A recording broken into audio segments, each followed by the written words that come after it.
Hello, നമ്മളിന്നൊരു കൂവ പായസമാണ് ഉണ്ടാക്കാൻ പോകുന്നത്. ഞാനൊരു 50 ഗ്രാം കൂവപ്പൊടി എടുത്തിട്ടുണ്ട്. ഇത് 50 ഗ്രാം കൂവപ്പൊടി തന്നെ നമുക്ക് ധാരാളമാണ് ഒരു പായസം ഉണ്ടാക്കാനായിട്ട്.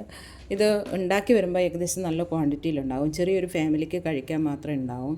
നമ്മുടെ ധനുമാസത്തിലെ തിരുവാതിരയിലെ ഒരു പ്രധാന വിഭവമാണ് കൂവപ്പായസം.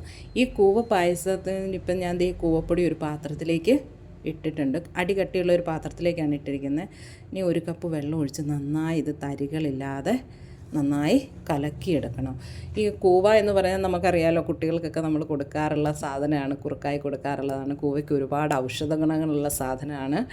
നന്നായി ഞാൻ വെള്ളം ഒഴിച്ച് നന്നായി തരികളൊന്നുമില്ലാതെ കലക്കിയെടുത്തത്. അല്ലെങ്കിൽ ഇത് നന്നായി ഇളക്കിയില്ലെങ്കിൽ ഇത് കട്ട കെട്ടിപ്പോകാനായിട്ട് ചാൻസ് ഉള്ളൊരു സാധനമാണ്. അതുകൊണ്ടാണ് നമ്മളിത് നന്നായി ഇളക്കി പാകപ്പെടുത്തി എടുക്കുന്നത്. ശരിക്കും പറഞ്ഞാൽ എനിക്ക് ഭയങ്കര ഇഷ്ടമുള്ളൊരു സാധനമാണ് കൂവപ്പായസം കേട്ടോ. നമ്മൾ വർഷത്തിലൊരിക്കലാണ് ഉണ്ടാക്കണമെങ്കിലും നല്ല ടേസ്റ്റിയാണ്.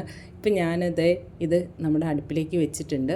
പക്ഷേ ഒന്ന് ഇളക്കിക്കൊണ്ടേയിരിക്കണം. ഇത് പെട്ടെന്ന് കുറുകി വരുന്ന ഒരു കൂവപ്പൊടി ആകുമ്പോൾ പെട്ടെന്ന് കുറുകി വരും. അതുകൊണ്ട് നമ്മൾ കൈ വിടാതെ ഇളക്കി അപ്പോൾ ഇത് ഏകദേശമൊക്കെ കുറുകിയൊക്കെ വന്നിട്ടുണ്ട്. അപ്പം ഞാൻ വീണ്ടും കുറച്ചുകൂടെ ഒരു വെള്ളം ഇച്ചിരി കൂടെ ഒന്ന് ആഡ് ചെയ്ത് കൊടുക്കുകയാണ്.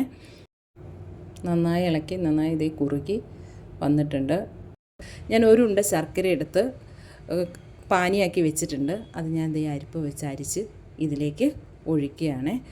ശർക്കര പാനി ഒഴിച്ചതിന് ശേഷം നമ്മൾ വീണ്ടും ഇളക്കുക തുടരുകയാണ്.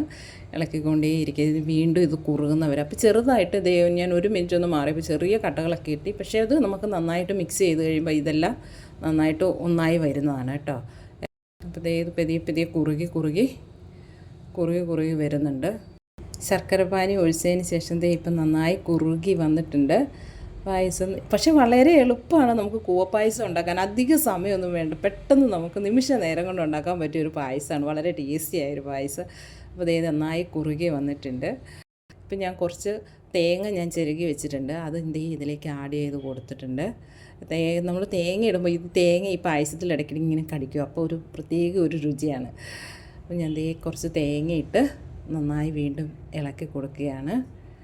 ഏകദേശം പാകമായി വന്നിട്ടുണ്ട്. നമുക്ക് ഇതിനകത്തോട്ട് കുറച്ച് നെയ്യ് ചേർത്ത് കൊടുക്കണം. ഞാൻ ഇതിലേക്ക് 1 സ്പൂണ് നെയ്യ് ഒഴിച്ച് കൊടുക്കുകയാണ്.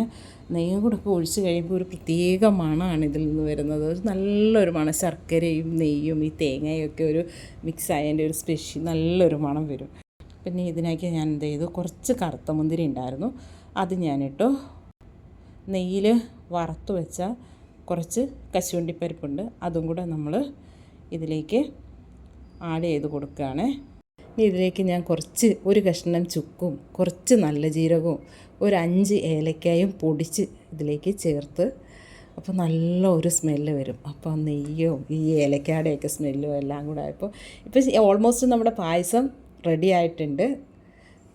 എല്ലാം സെറ്റായി പായസം റെഡിയായി വന്നിട്ടുണ്ട്. നമുക്കിനി പായസം ഒരു പാത്രത്തിലേക്ക് മാറ്റാം. വീഡിയോ ഇഷ്ടമായെങ്കിൽ ചാനൽ സബ്സ്ക്രൈബ് ചെയ്യാനും ലൈക്ക് ചെയ്യാനും മറക്കരുതേ.